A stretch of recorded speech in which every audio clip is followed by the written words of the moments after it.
নমস্কার, আপনি দেখছেন খবর ৩৬০। চলুন আর দেরি না করে শুরু করা যাক আজকের প্রধান খবর। ওবিসি সার্টিফিকেট নিয়ে হাইকোর্টের ঐতিহাসিক নির্দেশ। কলকাতা হাইকোর্ট রাজ্য সরকারের পূর্ববর্তী নিয়মে প্রদত্ত সমস্ত ওবিসি সার্টিফিকেট বাতিলের বড় নির্দেশ দিয়েছে। ডিভিশন বেঞ্চ জানিয়েছে, পুরনো শ্রেণীর আওতায় থাকা শংসাপত্রগুলি আর বৈধ থাকবে না এবং এদের সাধারণ বা জেনারেল ক্যাটেগরি হিসেবে গণ্য করা হবে। আইনি টানাপোড়েনের পর হাইকোর্টের এই রায়ে রাজ্য রাজনীতিতে যেমন তীব্র শোরগোল তৈরি হয়েছে, তেমনি হাজার হাজার আবেদনকারীর ভবিষ্যৎ নিয়ে নতুন প্রশ্ন ও উদ্বেগ দেখা দিয়েছে। বিধানসভায় পাশ কলকাতা ও হাওড়া পুরসভার সীমানা পুনর্নির্ধারণ বিল। কলকাতা ও হাওড়া পুরসভার ওয়ার্ড সংখ্যা বাড়াতে বিধানসভায় পাশ হল গুরুত্বপূর্ণ সংশোধনী বিল। কলকাতার ওয়ার্ড ১৪৪ থেকে বেড়ে ২০৯ এবং হাওড়ার ওয়ার্ড ৫০ থেকে বেড়ে ৬৮ হতে চলেছে। শাসক ও বিরোধীদের তীব্র বিতর্কের মাঝেই নতুন পুর নির্বাচন ও নাগরিক পরিষেবা দ্রুত পৌঁছে দেওয়ার লক্ষ্যে এই বিল আনা হয়েছে বলে পুর প্রশাসন সূত্রের দাবি। পুলিশি জালে পানিহাটির প্রাক্তন বিধায়ক নির্মল ঘোষ। আরজি কর সংক্রান্ত ঘটনা এবং আর্থিক গরমিলের অভিযোগে বড় পদক্ষেপ গ্রহণ করল রাজ্য পুলিশ ও কেন্দ্রীয় গোয়েন্দা দল। গ্রেপ্তার করা হয়েছে পানিহাটির প্রাক্তন বিধায়ক নির্মল ঘোষকে। সকালে নিজ বাসভবনে জিজ্ঞাসাবাদের পর তাকে হেফাজতে নেওয়া হয়। এই ঘটনার পর ব্যারাকপুর শিল্পাঞ্চলের রাজনীতিতে মারাত্মক উত্তাপ ছড়িয়েছে এবং তীব্র প্রতিক্রিয়া স্পষ্ট করেছে শাসক ও বিরোধী শিবির। অন্নপূর্ণা যোজনার তৃতীয় কিস্তির টাকা প্রদান ও তালিকা যাচাই। আগামী ১৭ অগস্ট থেকে রাজ্য জুড়ে শুরু হতে চলেছে অন্নপূর্ণা যোজনার তৃতীয় পর্যায়ের অর্থ বরাদ্দ। খাদ্য ও সামাজিক কল্যাণ দপ্তর থেকে জানানো হয়েছে, ভুয়া নাম বাদ দিতে ও প্রকৃত যোগ্যদের কাছে সুবিধা পৌঁছে দিতে চূড়ান্ত তালিকা যাচাইয়ের কাজ শেষ হচ্ছে। বাদ পড়া যোগ্য ব্যক্তিরা কিভাবে আবেদন করবেন সে বিষয়েও মহকুমা শাসকের কার্যালয় থেকে স্পষ্ট নির্দেশিকা জারি হয়েছে। গাঙ্গেয় বঙ্গোপসাগরে অতি ভারী বৃষ্টির লাল সতর্কতা। উত্তর বঙ্গোপসাগরে সৃষ্ট গভীর নিম্নচাপের জেরে দক্ষিণবঙ্গের একাধিক জেলায় প্রবল বৃষ্টির পূর্বাভাস দিল আবহাওয়া দপ্তর। কলকাতা, হাওড়া, হুগলি ও উপকূলবর্তী ২ মেদিনীপুরে ৫০ থেকে ৬০ কিমি বেগে ঝড়ো হাওয়াসহ ভারী বর্ষণ হতে পারে। সমুদ্র উপকূলে মৎস্যজীবীদের যেতে নিষেধ করা হয়েছে। কলকাতা পুরসভা শহরের সব জমাজল নিষ্কাশনে প্রস্তুত রেখেছে কন্ট্রোল রুম। দিনহাটায় তোলাবাজির অভিযোগে উত্তাল বাজার, ব্যবসা বন্ধ করে বিক্ষোভ। কোচবিহারের দিনহাটায় বিজেপি মণ্ডল সহসভাপতি প্রভাত বর্মনের বিরুদ্ধে ব্যবসায়ীদের মারাত্মক তোলাবাজি ও হুমকির অভিযোগ উঠল। প্রতিবাদে বামনহাট বাজারে সব দোকানপাট বন্ধ রেখে পথ অবরোধ করে বিক্ষোভে সামিল হন স্থানীয় ব্যবসায়ীরা। চরম যানজটের সৃষ্টি হলে প্রশাসনের হস্তক্ষেপে ও অভিযুক্তের বিরুদ্ধে আইনি পদক্ষেপের আশ্বাসে পরিস্থিতি সাময়িকভাবে নিয়ন্ত্রণে আসে। নেতাজিকে নিয়ে বিতর্কিত মন্তব্যে কড়া পুলিশি ব্যবস্থার নির্দেশ। রাজ্যসভার সাংসদ অনন্ত মহারাজের নেতাজি সুভাষচন্দ্র বসু সম্পর্কে বিতর্কিত মন্তব্যকে কেন্দ্র করে উত্তাল বাংলা। মুখ্যমন্ত্রী শুভেন্দুর স্পষ্ট বার্তা, বাংলার মাটি থেকে নেতাজিকে অপমান কোনোভাবেই বরদাস্ত করা হবে না। পুলিশকে কড়া আইনি ব্যবস্থা নেওয়ার নির্দেশ দেওয়া হয়েছে। এই মন্তব্যের জেরে কোচবিহার থেকে কলকাতা পর্যন্ত তীব্র রাজনৈতিক তোলপাড় শুরু হয়েছে।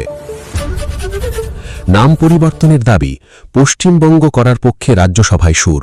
সংসদের উচ্চকক্ষে কেরালা রাজ্যের নাম পরিবর্তন নিয়ে আলোচনার মাঝেই উঠল পশ্চিমবঙ্গের নাম পশ্চিমবঙ্গ করার জোর দাবি। বিজেপি সাংসদ শ্রমিক ভট্টাচার্য জানান, ১৯৪৭ সালের ১৯৪৭-এর বঙ্গভঙ্গ ও ইতিহাসের প্রেক্ষাপটে রাজ্যকে পশ্চিমবঙ্গ বলাই যুক্তিযুক্ত। শুধুমাত্র বেঙ্গল নাম করার বিরোধিতা করে এই দাবি তোলায় কেন্দ্রের কাছে নতুন করে পুনর্বিচারণার পথ খুলতে পারে বলে মনে করা হচ্ছে। খারাপ আবহাওয়ায় কোলাঘাটে মুখ্যমন্ত্রীর হেলিকপ্টারের জরুরি অবতরণ। ক্ষুদিরাম বসুর শহীদ দিবসের অনুষ্ঠানে যোগ দিতে কেশপুর যাওয়ার পথে মাঝ আকাশে দুর্যোগের মুখে পড়ে helicopter.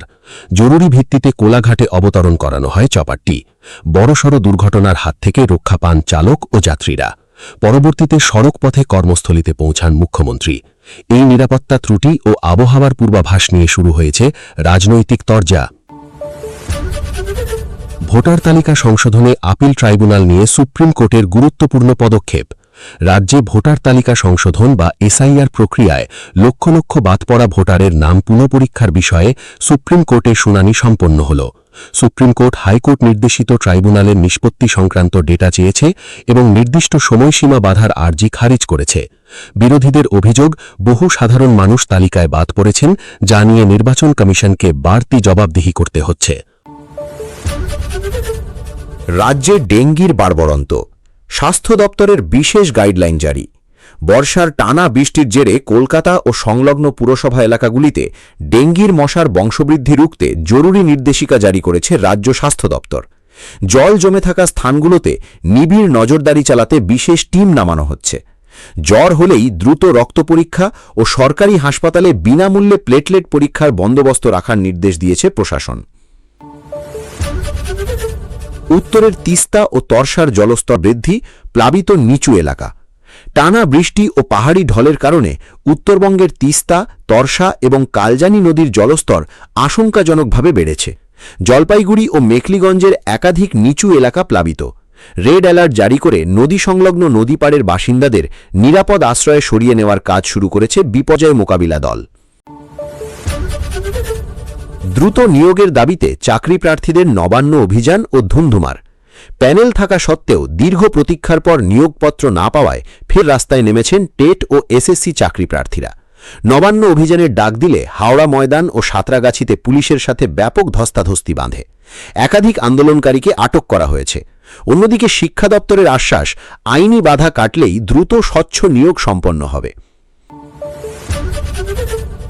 Safe drive save life কর্মসূচিতে মহাসড়কে কড়া নজরদারি। রাজ্য সড়ক ও জাতীয় সড়কে দুর্ঘটনা কমাতে নবান্নের নির্দেশে ট্রাফিক পুলিশ এক বিশেষ তল্লাশি অভিযান শুরু করেছে। হেলমেটহীন বাইক আরোহী ও মদ্যপ চালকদের বিরুদ্ধে স্পট ফাইন করার বন্দোবস্ত করা হয়েছে। সমস্ত ব্ল্যাক স্পটগুলোতে অতিরিক্ত সিসিটিভি ক্যামেরা ও স্পিড গান বসানোর কাজে জোর দিয়েছে পরিবহন দপ্তর। ডিজিটাল রেশন ব্যবস্থায় ই-কেওয়াইসি বাধ্যতামূলক, কড়া পদক্ষেপ। খাদ্য দপ্তর থেকে জানানো হয়েছে, আগামী মাসের মধ্যে রেশন গ্রাহকদের বায়োমেট্রিক ই-কেওয়াইসি সম্পন্ন না করলে বিনামূল্যে চাল গম পাওয়ার ক্ষেত্রে সাময়িক সমস্যা হতে পারে। ভুয়া কার্ড বাদ দিয়ে প্রকৃত উপভোক্তাদের কাছে পুরো রেশন পৌঁছতে প্রতিটি দোকানে বিশেষ ক্যাম্প চালু করার নির্দেশ দিয়েছে দপ্তর।